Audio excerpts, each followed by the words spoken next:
we are discussing about geography, and in that geography we have already discussed world geography. Now we are moving ahead with Indian geography, and in Indian geography we have discussed about the physical features of India. Now we are going to discuss about the climate of India. So climatology of India is a very important aspect in the competitive examinations. So let us start discussing about the Indian climate. So this is the system of Indian climate. There are two types of monsoon system in India: southwest monsoon and northeast monsoon. During the time of summers, गर्मियों के season में क्या होता है कि देखिए यहाँ गर्मी में टेम्परेचर लगभग 50 डिग्री सेंटीग्रेड हो जाता है, और वाटर की ये कैपेसिटी होती है, ये टेंडेंसी होती है कि वाटर अपना टेम्परेचर कभी भी चेंज नहीं होने देता, वाटर अपना टेम्परेचर हमेशा एक सेम रखता है, कॉन्शियस रखता है। तो यहाँ पर 25 डिग्री सेंटीग्रेड टेम्परेचर रहता है। अब यहाँ पर हाई टेम्परेचर है तो यहाँ पर लो प्रेशर बेल्ट बनेगी, यहाँ पर हाई प्रेशर बेल्ट बनेगी, और हाई प्रेशर बेल्ट बनने से हवाएं जो हैं ये हाई टू लो चलेंगी, और जून जुलाई तक आते आते ये अपने साथ हाई टू लो हवा की वजह से मानसून को भी इंडिया में एंटर करा देंगे। तो जून में 1 जून को इंडिया में मानसून एंटर हो जाएगा, और ये एंटर होगा यहाँ से साउथ वेस्ट मानसून से, इसे साउथ वेस्ट मानसून कहते हैं। और अब ये साउथ वेस्ट मानसून धीरे धीरे धीरे धीरे धीरे ऊपर बढ़ने लगेगा इंडिया पर। अब यहाँ तक नवंबर दिसंबर में हिमालय तक पहुँच जाएगा, लेकिन हिमालय को क्रॉस करके ये मानसून आगे नहीं बढ़ पाएगा, हिमालय से ही टकराता रहेगा, वहीं बारिश करता रहेगा। फिर नवंबर दिसंबर में जनवरी में दिसंबर जनवरी तक आते आते यहाँ का टेम्परेचर अब विंटर्स की वजह से, क्योंकि दिसंबर जनवरी में इंडिया में, वो भी नॉर्थ इंडिया में बहुत ज़्यादा ठंड पड़ती है, तो यहाँ का एवरेज टेम्परेचर 10 डिग्री हो जाता है, और यहाँ का 25 ही है अभी पानी का। यहाँ भी 25 था, यहाँ भी 25 था। तो अब यहाँ पर हाई प्रेशर बेल्ट बन जाती है और यहाँ पर लो प्रेशर बेल्ट बन जाती है। हवाएं हमेशा हाई टू लो चलती हैं। तो अब यही मानसून जो यहाँ हिमालय से टकरा रहा था वो अब धीरे धीरे बाहर आना स्टार्ट होगा, और धीरे धीरे बाहर आना स्टार्ट होगा। तो इसे कहेंगे रिट्रीटिंग मानसून, यानी कि लौटता हुआ मानसून। तो ये विंटर्स में आएगा, और इसे कहेंगे नॉर्थ ईस्ट मानसून। तो ये नॉर्थ ईस्ट मानसून है। तो दो टाइप के मानसून इंडिया में होते हैं, south west monsoon and north east monsoon. तो India has a tropical monsoon type of climate. It is greatly influenced by the presence of Himalayas in the north, and as they block the cold and cold air masses from Central Asia, it is because of them only that the monsoons have a watershed in India. तो ये हिमालय का monsoon के और India के climate में बहुत बड़ा role है। ये हिमालय सेंट्रल एशिया का जो कुनलुन शान, तियान शान वाला जो रीजन है, हमेशा बहुत ज़्यादा ठंड, वहाँ पर सीवियर कोल्ड रहता है, और उस सीवियर कोल्ड विंटर को इंडिया में नहीं आने देती यही मानसून यही माउंटेन रेंज जिसका नाम है हिमालय। तो हिमालय की वजह से इंडिया का जो मानसून है ये बहुत ज़्यादा डेवलप हो चुका है, बहुत ज़्यादा आगे बढ़ गया है। The tropic of cancer divides India into two almost equal climatic zones, namely the northern zone and the southern zone. The warm temperature of the subtropical climate of the northern zone gives it cold winter seasons and the hot summer seasons. तो tropic of cancer की वजह से India में यहाँ पर गर्मी बहुत रहती है, और स्पेशली नॉर्थ इंडिया में और साउथ इंडिया में समर की सीज़न में बहुत ज़्यादा गर्मी रहती है, जबकि विंटर्स में साउथ इंडिया फिर भी गर्म रहता है, नॉर्थ इंडिया में ठंड रहती है. The southern tropical climatic zone is warmer than the north and does not have a clear cut winter season. तो साउथ में कोई क्लियर कट विंटर सीजन नहीं होता, लेकिन नॉर्थ में विंटर सीजन होता है. The northern zone does not have the midday sun vertically overhead during any part of the year. The southern zone has the midday sun almost vertically overhead at least twice every year. तो northern zone में कभी भी सन जो है overhead नहीं हुआ, कभी भी नहीं होता, पूरे साल भर के 365 दिन में कभी भी ओवरहेड नहीं होगा नॉर्दर्न पार्ट में. लेकिन साउदर्न पार्ट में साल में लगभग 2 बार सन ओवरहेड होता है, बिल्कुल टीका टीक सन सर के ऊपर होता है, वर्टिकली होता है साउदर्न हेमिस्फीयर में, साउदर्न इंडिया में. Climatic seasons in India.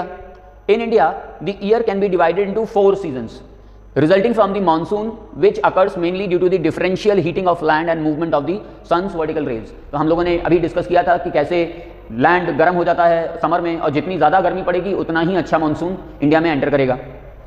The vertical rays of the sun advance towards Tropic of Cancer from mid-March, due to which hot and dry weather arrives. तो mid मार्च में vertical हो जाता है सन tropic of cancer पर. 21 मार्च को हमें पता है, 21 मार्च को सन ट्रॉपिक ऑफ 21 मार्च को सन जो है वो इक्वेटर पर होता है, और इक्वेटर पर होने की वजह से इक्विनॉक्स डेवलप होता है, और अब ये यहाँ से नॉर्थ हेमिस्फीयर में प्रोग्रेस करता है, आना स्टार्ट होता है, और अब नॉर्थ हेमिस्फीयर में गर्मी बढ़ना शुरू हो जाती है. as temperature rises over most of the northern and central India, a vast trough of low pressure is created. तो गर्मी बढ़ने की वजह से नॉर्दर्न इंडिया में या नॉर्दर्न हेमिस्फीयर में लो प्रेशर बेल्ट का फॉर्मेशन होता है. The highest temperature experienced in south is in April, while in north it is in May and June. तो सबसे ज़्यादा टेम्परेचर साउथ में अप्रैल में दिखाई देता है, जबकि नॉर्थ इंडिया में मई और जून में दिखाई देता है. This part of the year is marked by a dry spell and northwestern parts of the country experience hot, dry winds called loo. तो इसकी वजह से ड्राई स्पेल इंडिया में डेवलप होता है अप्रैल मई जून में, और यहाँ बहुत गर्म हवाएं चलना स्टार्ट होती हैं, और स्पेशली जो नॉर्थ वेस्टर्न पार्ट है यहाँ पर गर्म हवाओं को लू कहा जाता है. In this period the country also experience storms, dust storms at various places. तो यहाँ पर देश के कुछ भागों में तूफान भी आते हैं और ये धूल भरी आंधियां भी हो सकती हैं. Tornado like dust storms in Punjab and Haryana called aandhis. तो ये टॉर्नेडो जो ड्राई स्टॉर्म यूएसए में आता है, धूल भरी आंधियां, वैसे ही इंडिया में भी आता है अप्रैल मई जून के महीने में. पंजाब हरियाणा और उत्तर प्रदेश में इसे आंधी कहा जाता है, जबकि वेस्ट बंगाल में इसे काल बैसाखी कहते हैं. काल बैसाखी इसे वेस्ट बंगाल में कहा जाता है. They involve strong convectional movements causing some precipitation. तो इनकी वजह से, आंधी चलने की वजह से कभी कभी कुछ मात्रा में हल्की बारिश भी हो जाती है. द नॉर्वेस्टर्स ओरिजिनेट ओवर दी छोटा नागपुर प्लेट्यू. तो इसे ही, जिसे काल बैसाखी बंगाल में कहते हैं, वेस्ट बंगाल में, उत्तर प्रदेश और पंजाब हरियाणा में लू कहते हैं, उसे ही छोटा नागपुर के रीजन में नॉर्वेस्टर कहा जाता है. तो ये नॉर्वेस्टर नाम से जानी जाती हैं धूल भरी आंधियां छोटा नागपुर के पठार में. Blow in the north east direction which brings about 50 centimetre of rainfall in Assam and about 10 centimetre rainfall in West Bengal and Odisha. तो ये नॉर्वेस्टर के चलने से, छोटा नागपुर के पठार में नॉर्वेस्टर ओरिजिनेट होती है, तो इसके चलने से आसाम में लगभग 50 सेंटीमीटर तक बारिश हो जाती है, जबकि बंगाल में 10 सेंटीमीटर तक बारिश हो जाती है. This rainfall is very useful for Assam tea and spring rice crops of West Bengal. तो ये जो रेनफॉल है नॉर्वेस्टर की वजह से जो डेवलप हुआ है, इसकी वजह से आसाम में जो चाय बागान हैं उनके लिए ये बहुत बड़ा अमृत का काम करती है ये बारिश. और बंगाल में जो स्प्रिंग राइस क्रॉप्स डेवलप होती हैं, वसंत के सीजन में जो धान की फसलें उत्पन्न होती हैं, उनके लिए भी ये बूंद से कम नहीं है. Similarly cherry blossoms are there in Karnataka. तो जैसे नॉर्वेस्टर छोटा नागपुर प्लेट्यू में डेवलप होता है, वैसे ही चेरी ब्लॉसम जो है कर्नाटका में डेवलप होता है, और ये चेरी ब्लॉसम कॉफ़ी की प्लांटेशन के लिए कर्नाटका में बहुत ज़्यादा यूजफुल है. And mango showers in elsewhere south India which are beneficial to mango crops. तो ये मैंगो शावर जो होता है, मैंगो शावर का मतलब मैंगो बरसने लगने लगते. पेड़ में आम इन हवाओं की वजह से पकने लगते हैं, और आम के पकने से पके हुए आम पेड़ों से गिरने लगते हैं, और आम का पेड़ों से गिरना मैंगो शावर कहलाता है. तो यही चेरी ब्लॉसम जो कर्नाटका में कहलाता है, दूसरे देश के भागों में मैंगो शावर के नाम से जाना जाता है. This weather is followed by hot wet weather from June to September. In में the south west monsoon sets in. The normal dates of onset of monsoon are May 20 in Andaman Nicobar, June 3 in Konkan, June 15 in Kolkata and June 29 in Delhi. तो इस गर्मी की वजह से south west monsoon enter करना start होता है India में. 20 मई को अंडमान निकोबार में मानसून आ जाता है, 3 जून को कोंकण के कोस्ट में, 15 जून को कोलकाता पहुंच जाता है, और 29 जून तक दिल्ली पहुंच जाता है ये मानसून. तो ये साउथ वेस्ट मानसून होता है जो समर सीजन में इंडिया में एंटर होता है. The south west monsoon enters the country in 2 currents, one blowing over the Bay of Bengal and the other over the Arabian Sea. तो 2 करंट के form में ये एंटर होता है. यहाँ पर हमने आपको दिखाया भी था, देखिए ये 2 करंट हैं. एक करंट ये है बे ऑफ बंगाल की, और एक करंट ये है अरेबियन सी की. तो 2 करंट्स की फॉर्म में ये साउथ वेस्ट मानसून इंडिया में एंटर होता है. This monsoon causes rainfall over most of the country except Tamil Nadu and Thar desert area. तो तमिलनाडु में साउथ वेस्ट मानसून से मई जून में बारिश नहीं होती, और जो थार का एरिया है, थार डेजर्ट वाला राजस्थान और गुजरात में, तो ये थार डेजर्ट में भी साउथ वेस्ट मानसून से मई जून के महीने में बारिश नहीं होती. The south west monsoon entering from western Ghat causes heavy rainfall over Kerala coast, but Tamil Nadu falls on the leeward side. तो यहाँ वेस्टर्न घाट में बहुत तेज़ बारिश होती है, बहुत ज़्यादा बारिश होती है, लेकिन तमिलनाडु जो है ये लीवर्ड साइड में पड़ता है, दूसरे साइड में पड़ता है मानसून के, इसीलिए ये यहाँ पर मई जून के महीने में बारिश नहीं होती साउथ वेस्ट मानसून से. In the Thar area the winds blow parallel to the Aravallis and do not cause rain. तो जो थार रीजन है ये अरावली माउंटेन रेंज की वजह से यहाँ पर भी रेन शेड एरिया बन जाता है, रेन शेडो एरिया, और इसकी वजह से यहाँ पर भी बारिश नहीं हो पाती। The Bay of Bengal current causes heavy rainfall in the northeast part of the country and a part of it turns way along the Himalayas over the Indo-Gangetic plains, causing rainfall in this region. But the Bay of Bengal current, by the time it reaches western Rajasthan, runs out of moisture. तो जो बे of Bengal की current है ये पूरे उत्तर भारत में और उत्तर पूर्वी भारत में बारिश करती है और धीरे धीरे ये पूरे भारत में ऊपर तक आ जाती है। यही बे ऑफ बंगाल की करंट जब राजस्थान तक पहुंचती है तो राजस्थान में ये नमी से खाली हो चुकी होती है, बारिश से खाली हो चुकी होती है, इसलिए ये धारा, ये करंट जो बे ऑफ बंगाल की राजस्थान में पहुंचती है ये उस समय वहां भी बारिश नहीं करती। The Bay of Bengal branch, after crossing the deltaic region, enters the Khasi Valley in Meghalaya and gets entrapped in it due to funnel shape of the region. It strikes Cherrapunji in the perpendicular direction, causing heavy rainfall in Mawsynram.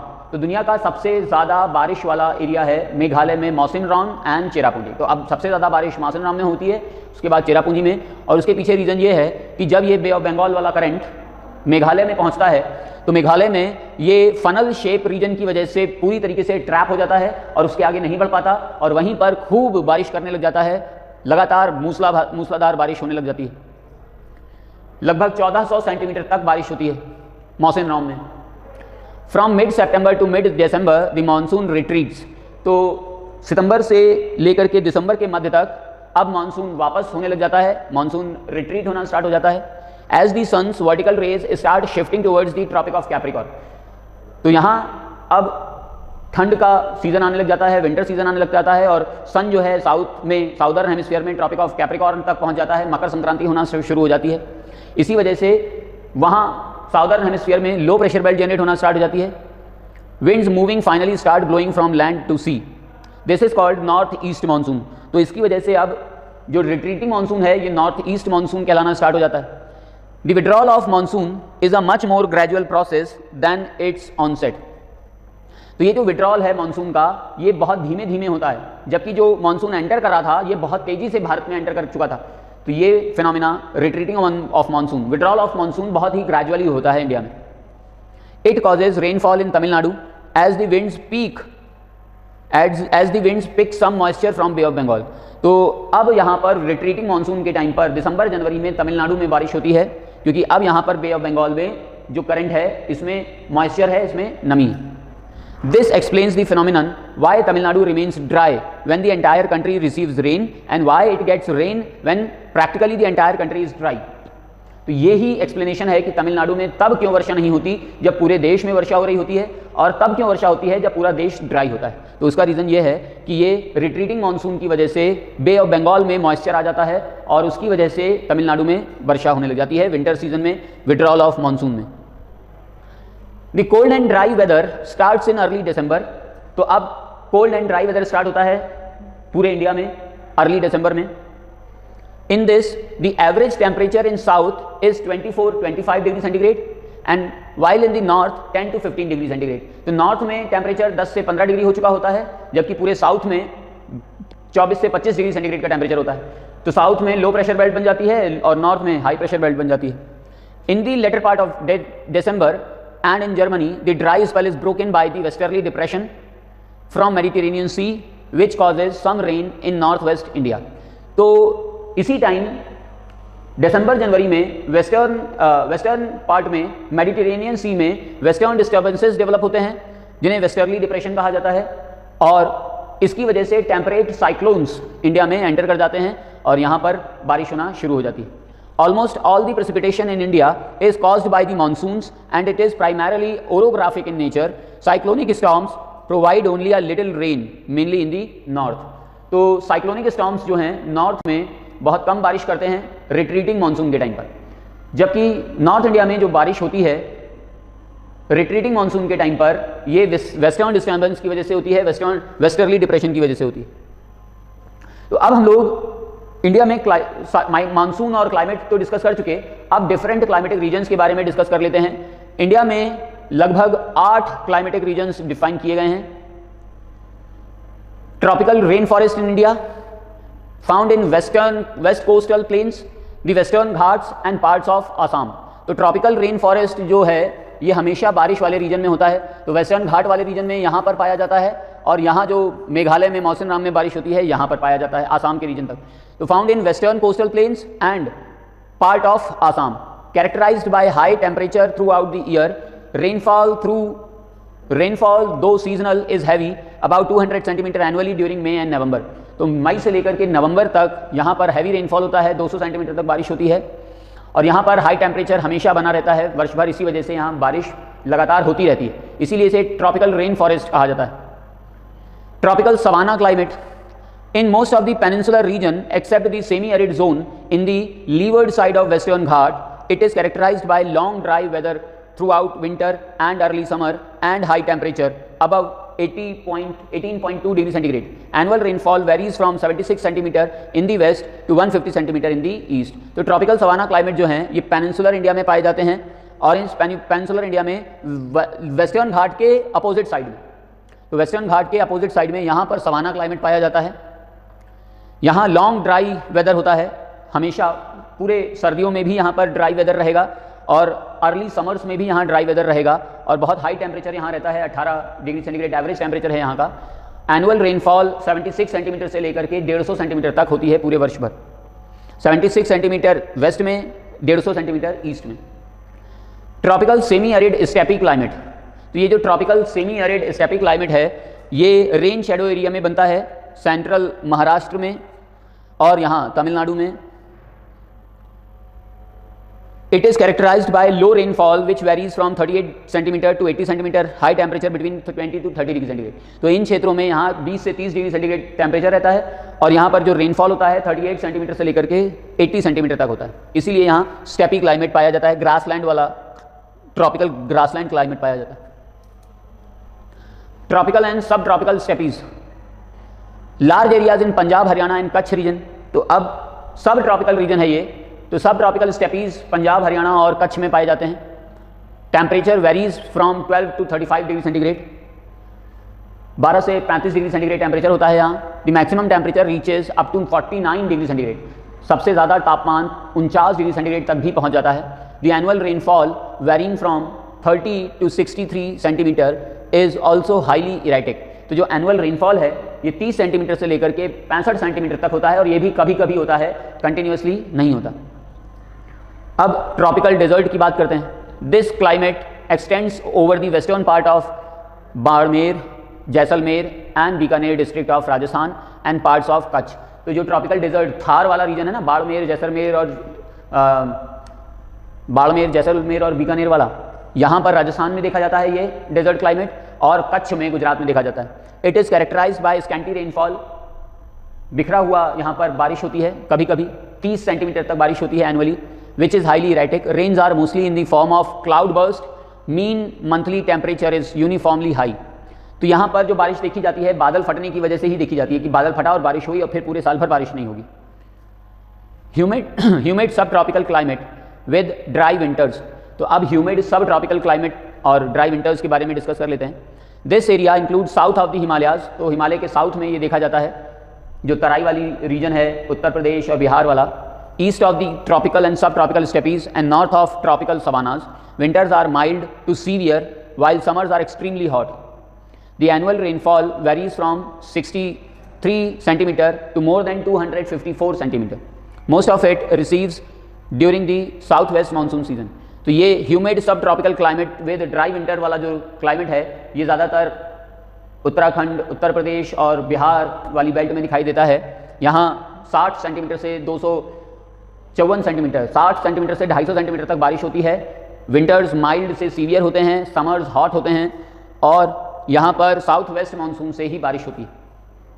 Mountain climate, such type of climate is seen in mountainous region which rise above 6000 metre और above और more, such as Himalayas and Karakoram range. तो mountain climate जो trans Himalayan mountain range है और जो Himalaya greater Himalaya mountain range है, 6000 metre की height से ऊपर वाले जो माउंटेन्स हैं, यहाँ पर ये माउंटेनस क्लाइमेट देखा जाता है। यहाँ बहुत ज़्यादा ठंड पड़ती है।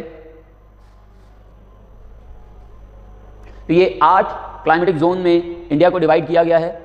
अब इंडियन सॉइल के बारे में डिस्कस कर लेते हैं। तो Indian council of agriculture research ICAR, Indian council of agriculture research ने इंडियन एरिया को, इंडियन मेन लैंड को 8 सॉइल जोन्स में डिवाइड किया है, 8 सॉइल ग्रुप्स में डिवाइड किया है। सबसे पहला है alluvial soil in India. They are by far the largest and the most important soil group of India. सबसे बड़े एरिया में एल्यूवियल सॉइल ही डेवलप होती है इंडिया में। They are composed of sediments disposed by rivers and the waves. तो जो reverse Himalaya से उतर करके आती हैं वो अपने साथ हिमालय के इरोडेड पार्ट्स को ला करके लैंड में, तराई में स्प्रेड कर देती हैं और उनसे जो सॉइल फॉर्म होती है इसे कहा जाता है alluvial soil. There chemical composition makes them one of the most fertile in the world. इनके केमिकल कंपोजिशन की वजह से इन्हें दुनिया की सबसे ज़्यादा फर्टाइल सॉइल कहा जाता है। Usually deficient in nitrogen and humus. हालांकि इसमें नाइट्रोजन और ह्यूमस की कमी होती है, इसी वजह से फर्टिलाइज़र की आवश्यकता होती है। यहाँ पर बहुत टाइप के फर्टिलाइजर्स यूज़ किए जाते हैं। बेसिकली केमिकल फर्टिलाइजर में NPK, नाइट्रोजन, फॉस्फोरस और पोटाश फर्टिलाइजर यूज़ किए जाते हैं 4:2:1 के रेशियो में। Occupy the plains from Punjab to Assam. तो ये पूरे पंजाब से लेकर के आसाम तक एल्यूवियल सॉइल पाई जाती है। इसके अलावा नर्मदा और ताप्ती की घाटियों में भी ये एल्यूवियल सॉइल मिलती है। मध्य प्रदेश में, गुजरात में, महानदी उड़ीसा में, गोदावरी महाराष्ट्र और आंध्र प्रदेश में, कावेरी तमिलनाडु के क्षेत्र में। तो यहाँ इतने बड़े एरिया में एल्यूवियल सॉइल के ही डिपॉजिट्स लिखे जाते हैं। Can be divided into khadar and bangar alluvium. तो एल्यूवियल सॉइल को खादर में, खादर जो न्यू एल्यूवियल सॉइल है, और बांगर में जो ओल्ड एल्यूवियल सॉइल है, इसमें डिवाइड किया जाता है एल्यूवियल सॉइल को। अब दूसरी है black soil, also called as regur. तो ब्लैक सॉइल को रेगुर कहा जाता है और ये कॉटन क्रॉप के लिए सबसे अच्छी मानी जाती है। These soils have been formed due to the solidification of lava spread over large areas during volcanic activities in the Deccan Plateau thousands of years ago। तो क्रेटेशियस से ईओसीन युग तक यहाँ पर लावा के डिपोजिशन की वजह से ये सॉइल यहाँ पर डेवलप हुई डेक्कन प्लेट्यू के आसपास, जिसे ब्लैक सॉइल कहा जाता है। रेगुर भी इसे कहते हैं। They are black due to compounds of iron and aluminium. तो ये ब्लैक होती है क्योंकि इसमें आयरन और एल्यूमिनियम के कंटेंट बहुत ज़्यादा मात्रा में पाए जाते हैं। टाइटेनिफेरस मैग्नेटाइट भी यहाँ पर देखने को मिलता है। Mainly found in Deccan plateau like Maharashtra, Gujarat, Madhya Pradesh, Karnataka, Andhra Pradesh, Tamil Nadu. तो ये डेक्कन प्लेट्यू वाले रीजन में ही ब्लैक सॉइल देखने को मिलती है, जैसे महाराष्ट्र, गुजरात, मध्य प्रदेश, कर्नाटक, आंध्र प्रदेश, तमिलनाडु में। Apart from cotton cultivation, these fertile soils are suitable for growing cereals, oil seeds, citrus fruits, vegetables, tobaccos and sugarcane। तो कॉटन कल्टीवेशन तो यहाँ ब्लैक सॉइल में होता ही होता है। कॉटन कल्टीवेशन के अलावा यहाँ और भी एग्रीकल्चर देखने को मिलते हैं, जैसे अनाज यहाँ पर पैदा होते हैं, तिलहन यहाँ पर पैदा होते हैं, खट्टे रसदार फल यहाँ पर पैदा होते हैं, सब्जियाँ, तंबाकू और गन्ने की उपज भी ब्लैक सॉइल में होती है। They have high moisture retention level. तो इनमें पानी को एब्जॉर्ब करने की कैपेसिटी बहुत ज़्यादा होती है। Lack in phosphorus, nitrogen and organic matter. लेकिन इनमें फॉस्फोरस की कमी होती है, नाइट्रोजन की कमी होती है और जो ऑर्गेनिक मैटर है इसकी भी कमी होती है। Red soil, they are mainly formed due to the decomposition of ancient crystalline rocks like granites and gneiss and from rocks type rich in minerals such as iron and magnesium। तो red soil में iron और magnesium बहुत ज़्यादा quantity में पाए जाते हैं, जबकि ये ग्रेनाइट और नीस जैसी रॉक के इरोजन और वेदरिंग से डेवलप हुई हैं रेड सॉइल। इसे रेड सॉइल इसलिए कहा जाता है क्योंकि इसमें आयरन ऑक्साइड बहुत अधिक मात्रा में पाया जाता है। Covers almost the whole of Tamil Nadu, Karnataka, Andhra Pradesh, south east Maharashtra, Chhattisgarh, part of Odisha, Jharkhand and Bundelkhand. तो रेड सॉइल भी बहुत बड़े रीजन में देखने को मिलती है, तमिलनाडु में, कर्नाटक में, आंध्र प्रदेश में, साउथ ईस्ट महाराष्ट्र में, छत्तीसगढ़ में, उड़ीसा के कुछ भागों में, झारखंड और बुंदेलखंड के रीजन में ये रेड सॉइल देखने को मिलती है। Generally deficient in nitrogen, humus and phosphorus but rich in potash. तो ये रेड सॉइल पोटाश से तो भरपूर होती है, लेकिन नाइट्रोजन की कमी होती है, ह्यूमस की कमी होती है और फॉस्फोरस की भी कमी होती है रेड सॉइल में। रेड सॉइल धान की खेती के लिए सबसे अच्छी मानी जाती है। सबसे अच्छी तो नहीं, मतलब धान की खेती के लिए उपयुक्त है। मिलेट्स जो मोटे अनाज होते हैं, जई, ज्वार, बाजरा, मक्का जैसे अनाज, ये मिलेट्स के लिए बहुत अच्छे माने जाते हैं। और इस ईयर को 2023 को international year of millets discuss किया है फूड एंड एग्रीकल्चर ऑर्गेनाइजेशन ने। तो पूरे विश्व में मिलेट्स के लिए एक प्लेटफॉर्म बनाया जा रहा है और मिलेट्स सबसे ज़्यादा इंडिया में ही डेवलप होते हैं। तो इसीलिए न्यूट्रिटिव भी हैं और इनका जो कल्टीवेशन है ये इंडिया में होने की वजह से इंडिया के एग्रीकल्चर को और ज़्यादा ये प्रमोट कर रही हैं millets. Suitable for rice, millets, tobacco and vegetables, also groundnuts and potatoes at higher elevation. तो इसमें मूंगफली और आलू की भी खेती की जाती है, तंबाकू और सब्जियों की भी खेती की जाती है रेड सॉइल में। अब लेटराइट सॉइल्स की बात करते हैं। Found in typical monsoon conditions, तो ये टिपिकल मानसून कंडीशन में ही लेटराइट सॉइल देखी जाती है। Under conditions of high temperature and heavy rainfall with alternate wet and dry periods. The alternation of wet and dry season lead to the leaching away of siliceous matter and lime of the rocks, and soil rich in oxides of iron and aluminum compounds in is left behind.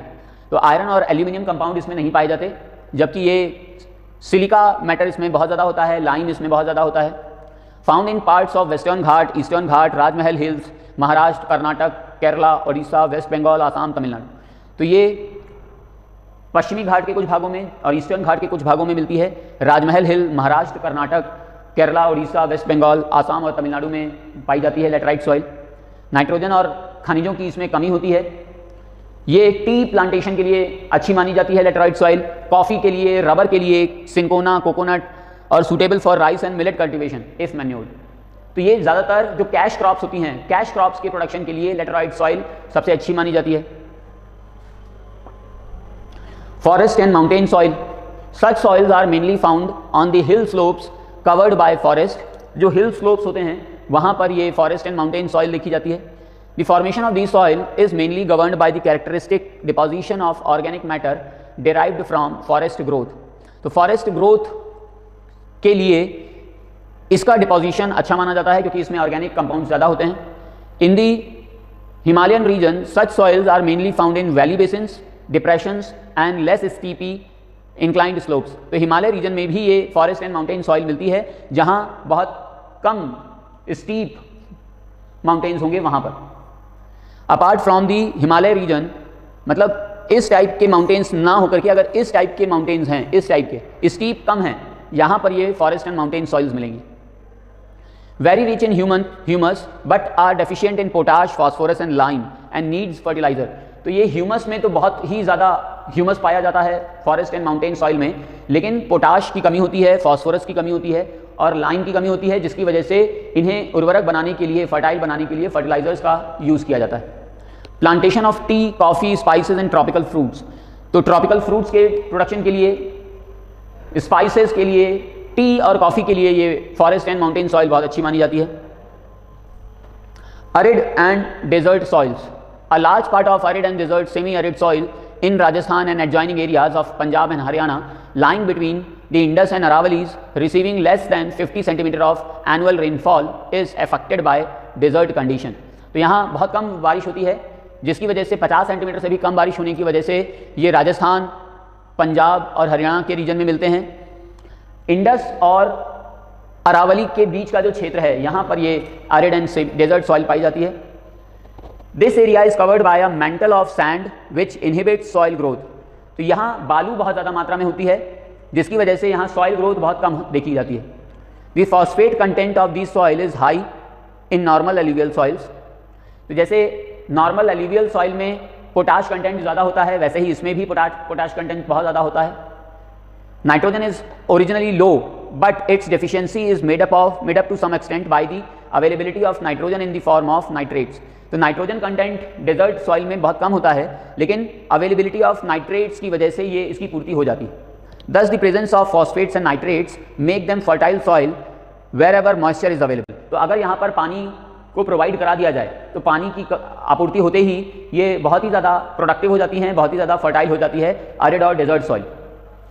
The changes in the cropping pattern in the Indira Gandhi Canal command area are a living example of the utility of the desert soil. तो Bhakra Nagal dam से एक canal Rajasthan के desert area में निकाली गई है जिसे Indira Gandhi canal कहा जाता है, और ये इंदिरा गांधी कैनाल फिर बाद में रन ऑफ कच्छ में जाकर के ड्रेन हो जाती है। तो ये इंदिरा गांधी कैनाल के क्रॉपिंग पैटर्न में चेंज की वजह से ये बहुत ज़्यादा प्रोडक्टिव एरिया बन गई है, और ये एग्जाम्पल है कि डेजर्ट एरिया में भी जो सॉइल होती है ये हाईली फर्टाइल और प्रोडक्टिव होती है। Saline and alkaline soils.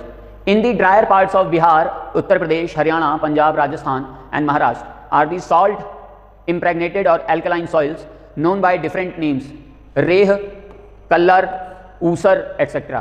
तो जो नमकीन सलाइन सॉइल है ये उत्तर प्रदेश और बिहार के सूखाग्रस्त क्षेत्रों में, हरियाणा, पंजाब, राजस्थान और महाराष्ट्र में देखने को मिलती है। इसे लोकल लैंग्वेज में लोकल टर्म्स के से जाना जाता है, जैसे कहीं कहीं इसे रेह कहते हैं, कहीं इसे ऊसर कहते हैं, कहीं इसे कल्लर कहा जाता है। Some of the salts are transported in solution by the rivers and canals which percolates in the subsoil of the plains। तो इसमें जो खनिज हैं, जो सॉल्ट हैं, ये रिवर्स में भी पहुंच जाते हैं कैनाल्स के थ्रू और वहाँ पर सब सॉइल का निर्माण करते हैं। The accumulation of soil salts makes the soil infertile and renders it unfit for agriculture। तो इसमें जो खनिज पाए जाते हैं, सॉल्ट पाए जाते हैं, उनकी वजह से ये बहुत ज़्यादा उपजाऊ नहीं होती, बहुत ज़्यादा फर्टाइल नहीं होती, इसे इनफर्टाइल माना जाता है एग्रीकल्चर के लिए। PT and marshy soil. Originate in the humid regions as a result of accumulation of large amount of organic matter in the soil। तो ह्यूमिड रीजन में जहाँ नमी बहुत ज़्यादा होती है, उस रीजन में ये पीटी और मार्शी सॉइल पाई जाती हैं, मतलब दलदली भूमि में जहाँ मैंग्रोव कल्टीवेशन ज़्यादा होता है। They contain considerable amount of soluble salt and 10 to 40% of organic matter। PT soil are found in Kottayam and Alappuzha district of Kerala where it is called as कारी। तो अलापुजा और कोट्टायम में पीटी सॉइल को कारी नाम से जाना जाता है। Marshy soil high in vegetable matter are found in northern Bihar, coastal part of Orissa, Tamil Nadu, west Bengal and parts of UP. तो जो दलदली मिट्टी है ये वेजिटेबल के लिए उपयुक्त मानी जाती है, सब्जी की खेती के लिए, जैसे उत्तरी बिहार में, उड़ीसा के कोस्टल पार्ट में, तमिलनाडु, वेस्ट बंगाल और कुछ उत्तर प्रदेश के भाग में ये दलदली मिट्टी भी, मार्शी मिट्टी भी देखने को मिलती है। Soil erosion in India. तो ये बहुत ही ज़्यादा एक ड्रेडेड सिचुएशन है इंडिया में। सॉइल इरोजन बहुत ज़्यादा हो रहा है जिसकी वजह से कल्टीवेशन और एग्रीकल्चर के लिए इतनी ज़मीन नहीं मिल पा रही। ये ज़्यादातर acute and hilly and dry regions में होता है, जहाँ हिल एरियाज़ होंगे या फिर जहाँ ड्राई रीजन्स होंगे वहाँ पर ये सॉइल इरोजन देखने को मिलता है।